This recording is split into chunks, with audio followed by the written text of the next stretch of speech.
All right, 6B. Last time we talked about what is a binomial situation. This time we're going to learn how to calculate binomial probabilities. Okay, so here's an example problem that we have. 70% of stat students turn their practice problems in on time.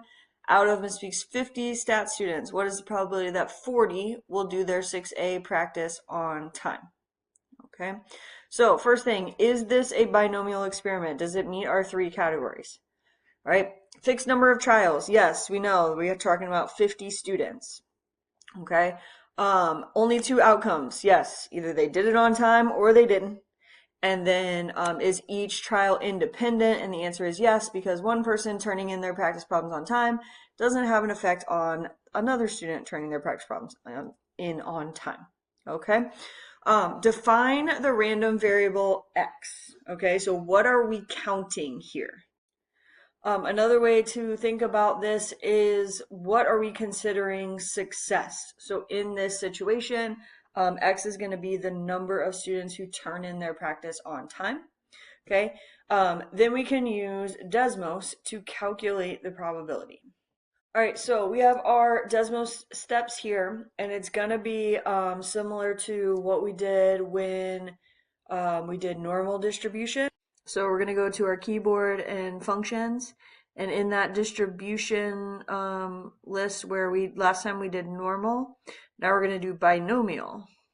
Okay, and it asks you again for two things, and it's going to tell you what it wants. It wants the number of trials and the probability of success. So if we go back to our problem here, the number of trials is 50 and the probability of success is 70%, which we're going to put as a decimal. So 50 trials, and then our probability of success is 0.7. It's making some dots over here. We'll talk about those later. And then we want cumulative probability.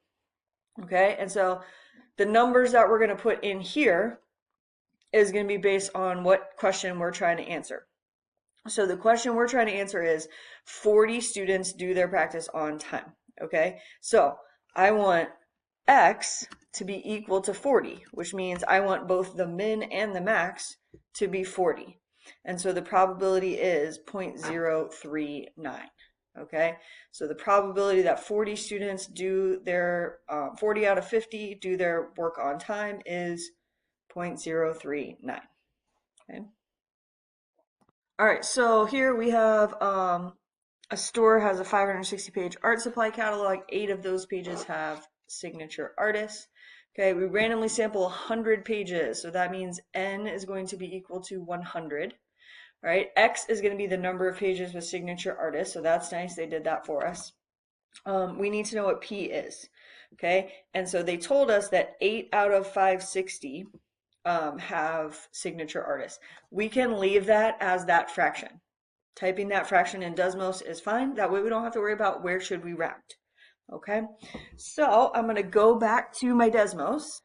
Okay, and so our number of trials now is 100, and our probability of success is 8 over 560. So I'm just going to type that fraction right in there. Okay, now let's see what questions we have. At least 4 pages have signature artists.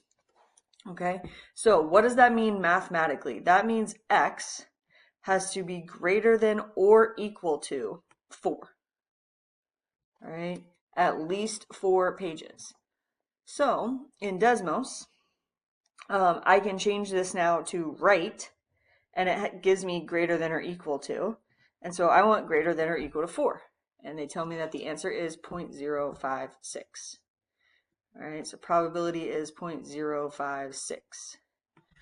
All right, exactly 2 pages have signature artists. So that is where we have to go back and change it to inner because I need 2 numbers, but I want both of those numbers to be 2.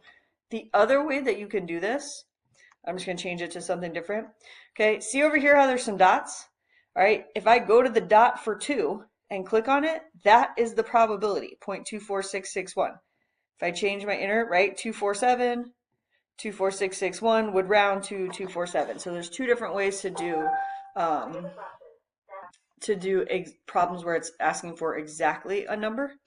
All right, and then less than 3 pages. So we want the probability that x is less than 3.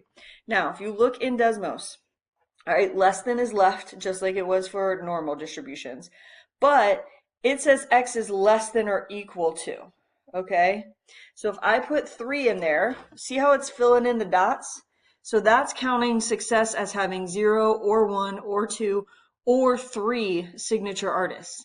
That's not what we want, okay?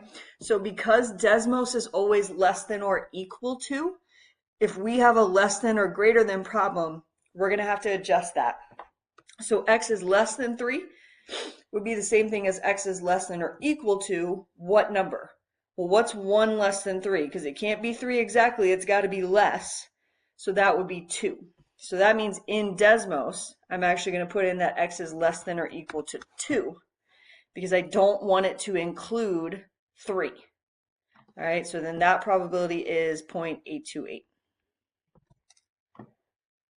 All right. And now one for you to try. So go ahead and pause here and try this question. All right, so in this 10, P probability of success is 0.9. My variable x is going to be the number of bulbs that work properly. So I want the probability that x is exactly equal to 8. All right, so I go in Desmos. I'm going to choose enter and put 8 as both choices, or I can click on the dot for 8. All right, and the probability there is 0.194.